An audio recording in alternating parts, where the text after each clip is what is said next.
Hello students, welcome to Pharma E-Class. My name is Dr. Tahir Nizami. I am Associate Professor at Smriti College of Pharmaceutical Education, Indore. In our previous lecture, we have discussed about chromatography. And in this series of lecture of chromatography, today we are going to discuss about instrumentation of HPLC.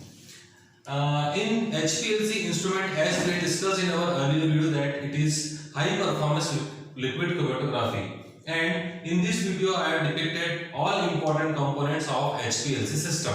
Let us discuss in detail about instrumentation of HPLC system. First of all, there will be solvent reservoir.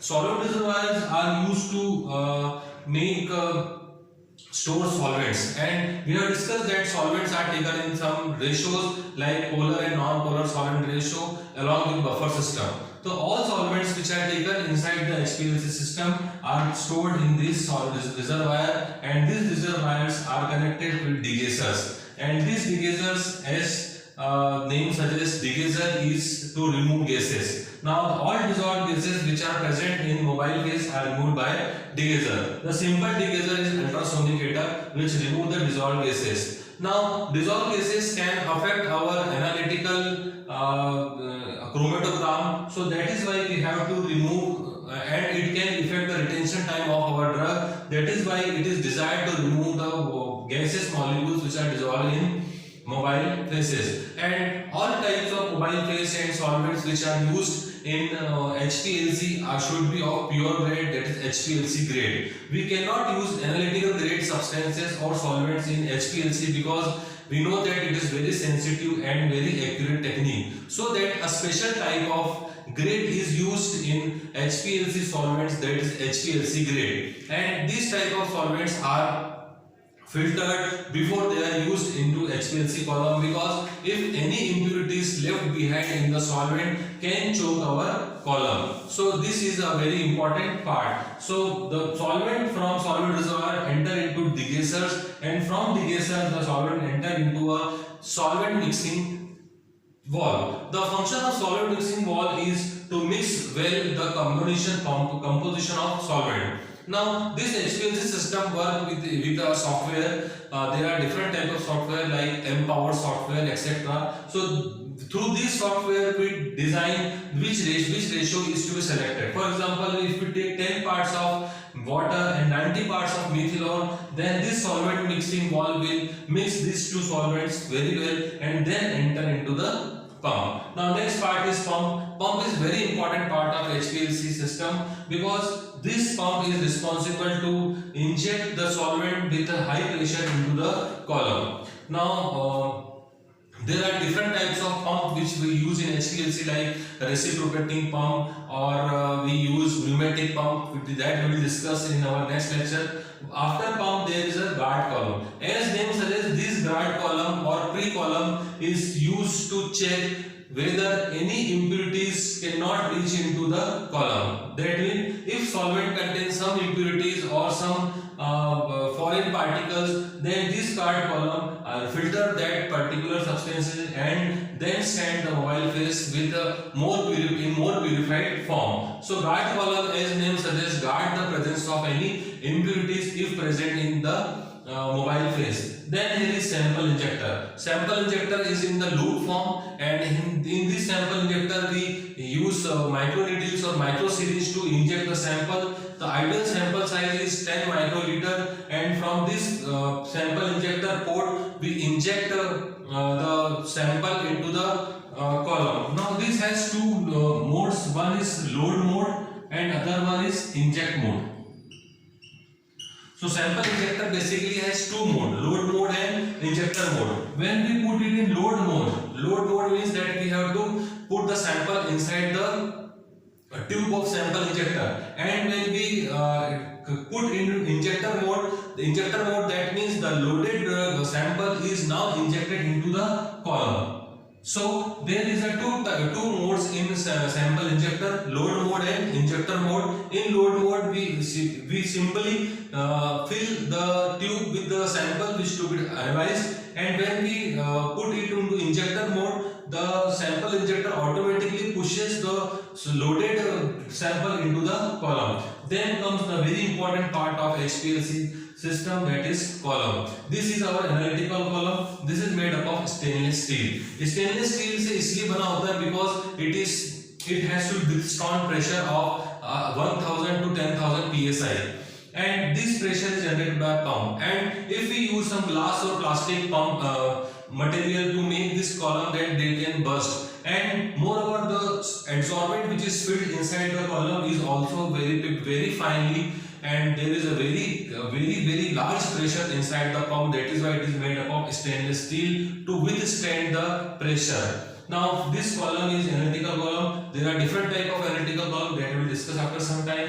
From column there is detector, the very important and sensitive part which detects the analytes, and there is a recorder. So basically this is the instrumentation part of HPLC. It contains a solvent reservoir, degasser, mixing pump, sample injecting pump, guard column, sample injector, main analytical column, detector and recorder.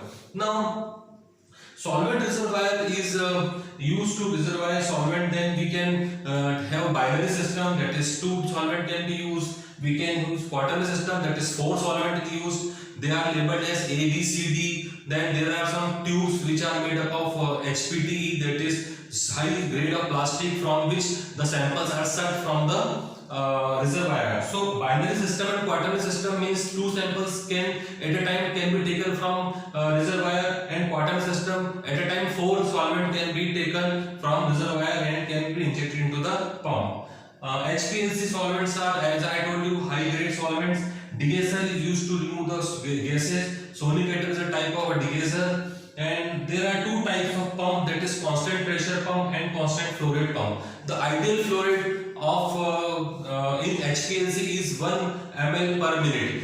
Many type of analytical work is done in this flow rate, that is 1 ml per minute. So the pumps are also of different type. Constant pressure pump we have, constant flow rate pump. Constant pressure pump maintain the pressure at a constant rate, the pressure does not changes, and constant flow rate pump are maintain constant flow rate, the flow rate does not change. And there are different types of pump also, pneumatic pump as well as reciprocating pump, that we will discuss in after some time.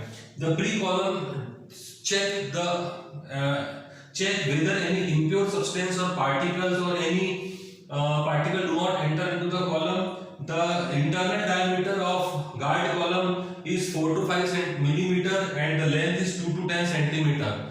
Now our sample injector, there are 2 types of sample injectors. Number 1 is septum sample injector, which work like syringe, piston syringe, and another one is stop flow septum injector. Stop flow septum injector stop run of mobile phase and then inject the sample, and then again the mobile phase start running into the column. Microvol sampling, which are an auto sampler, very fine, very little amount of sample can be injected using micro volume sampling technique.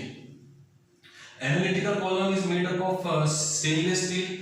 2 commonly used analytical column in our laboratory are C8 and C18 column. C8 column are polar column, C18 column are non-polar column. Normally we use C18 column in 90% of our analytical purposes.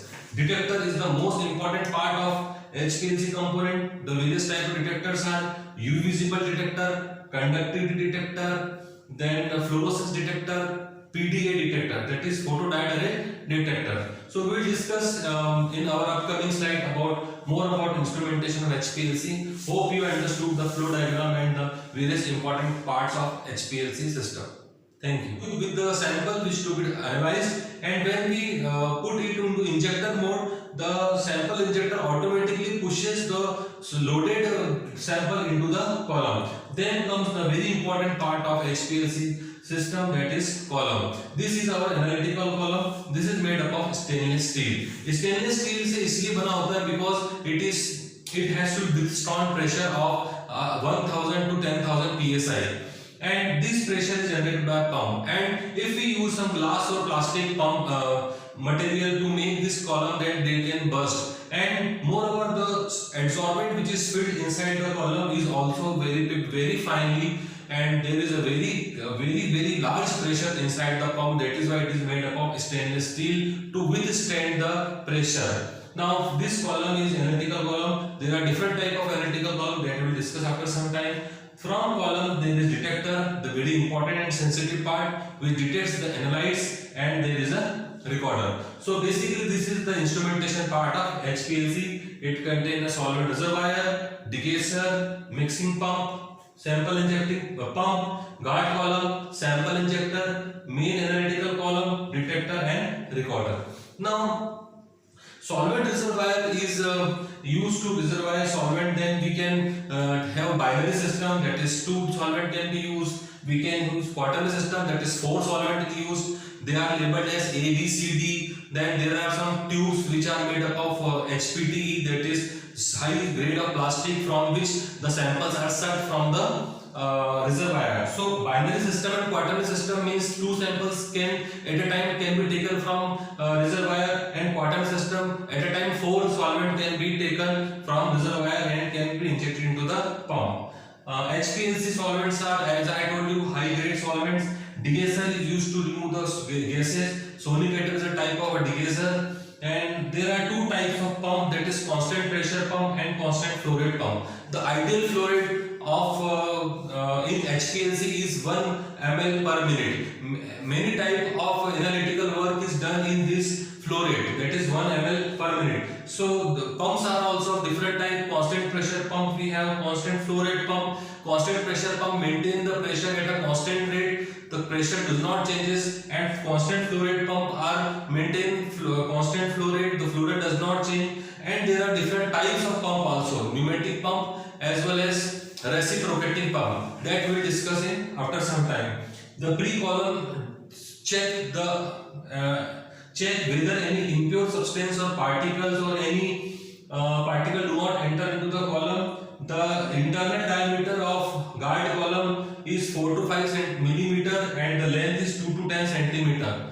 Now our sample injector, there are 2 types of sample injectors. Number 1 is septum sample injector, which work like syringe, piston syringe, and another one is stop flow septum injector.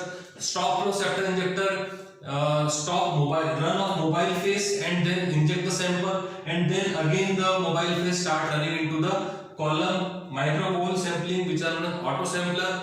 Very fine, very little amount of sample can be injected using micro volume sampling technique. Analytical column is made up of stainless steel.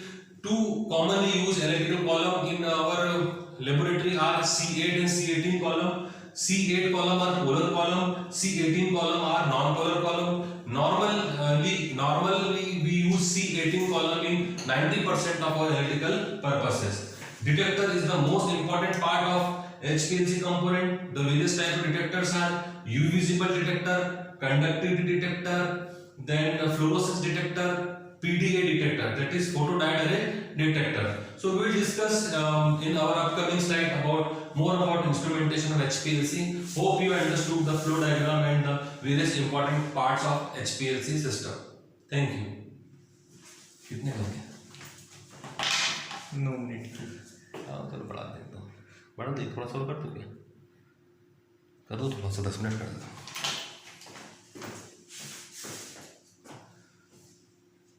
Detectors is used to determine the constant, to determine which type of substance which is eluted from the substance. The most common used detector is UV visible detector, another type of conductivity detector. Now this is about the instrumentation part of HPLC system. Now in this instrumentation we have to discuss in detail some important parts of some important concepts of pump, column, detectors.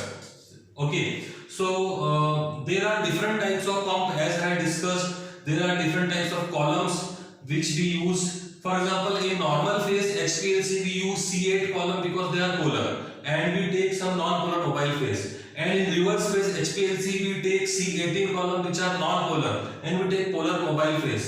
So we will discuss about this. And detectors. So there are different types of detectors. Conductivity detectors works on the principle of conduction. Fluorescence detector work on the basis of fluorimetry. Photodiode array detectors work on the principle of light emission and generation of current. So that we will discuss in our upcoming lecture. Hope you understood the instrumentation of HPLC and the flow diagram of HPLC instrument. It is very important instrument which is used in industries, and it is also very important topic for your examination also. Thank you.